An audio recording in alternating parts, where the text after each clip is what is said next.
Revolusi Cina dikenal sebagai Revolusi Qianghai atau Revolusi Cina dimulai pada 10 Oktober 1911.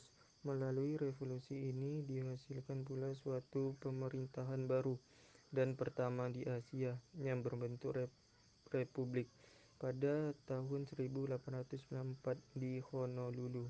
Dr. Sun Yat-sen membentuk organisasi Revivi China Society dan menjadi salah seorang pemimpinnya.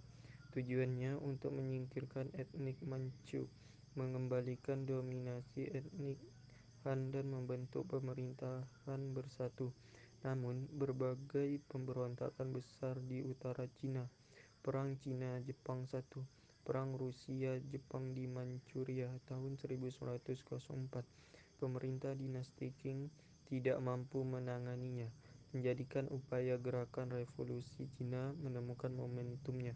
Ketika akhirnya revolusi 1911 sukses menumbangkan kekaisaran dinasti Qing, Dr. Sun Yat-sen ditetapkan sebagai Presiden pertama Republik Cina pada 29 Desember 1911 sampai 10 Maret 1912.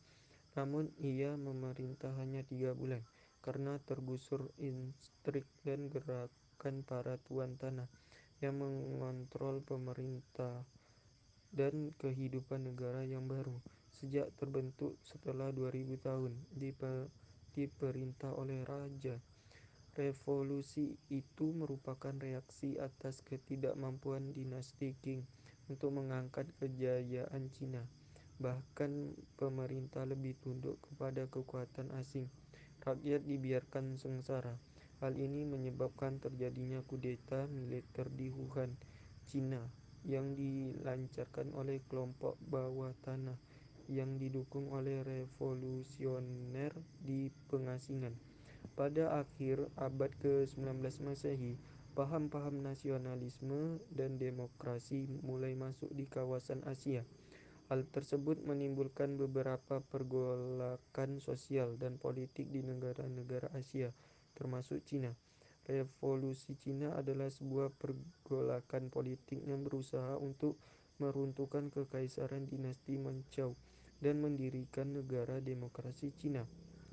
Revolusi Cina berlangsung pada awal abad ke-20 Masehi, dari 1111 sampai 1912 Masehi. Dalam buku Sejarah Asia Tenggara 1, 2012, karya Leo Agung S. dijelaskan latar belakang revolusi Cina sebagai berikut. Kekalahan Cina dalam perang melawan Jepang pada tahun 1895. Korupsi yang dilakukan oleh para petinggi dinasti Manchu meninggalkan kekaisaran dinasti Manchu, penyelewengan kekuasaan oleh dinasti Manchu yang mengakibatkan kesengsaraan rakyat Cina. Adanya kesadaran bangsa Cina untuk melawan perubahan yang dipimpin oleh golongan cendekiawan pada awal abad ke-20 Masehi. Munculnya organisasi-organisasi yang bercita-cita untuk melakukan revolusi dan dengan menggulingkan kekuasaan dinasti Manchu. Salah satu tokoh revolusi yang berperan vital dalam revolusi Cina adalah Sun Yat-sen. Sun Yat-sen memiliki sebuah ajaran bernama Sanminchu I, tiga asas rakyat. Ajaran Sanminchu I berisi nasionalisme, demokrasi, dan sosialisme. Dalam ajarannya, Sun Yat-sen mencita-citakan terbentuknya Republik Cina yang diperintah dengan demokrasi. Revolusi Cina diawali dengan pemberontakan oleh kaum revolusioner pada 10 Oktober 1911. Li Yuanhuang memimpin kaum revolusioner Cina untuk melawan pertempuran di kota Wuchang. Memudarnya kepercayaan sebagai bangsa rakyat Cina terhadap pemerintah pihak kerajaan karena berbagai sebab, sehingga berdampak pada kemunduran kerajaan Cina. Kemunduran ini berdampak pada rendahnya tingkat kesejahteraan atau kemakmuran rakyat, di mana hal ini sangat berlawanan dengan keadaan Cina yang berjaya pada masa pemerintahan raja terdahulu. Pada 12 Oktober 1911, pasukan revolusioner mampu merebut dan menduduki 18 provinsi Cina. Revolusi Cina mampu menggulingkan dinasti Manchu pada Desember 1911.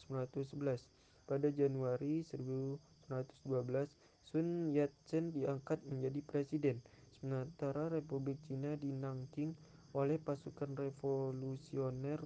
Dalam buku Tiongkok sepanjang abad 1952, karya Neo Joelan, dinasti Manchu secara resmi menyerahkan kedaulatan kepada bangsa Cina.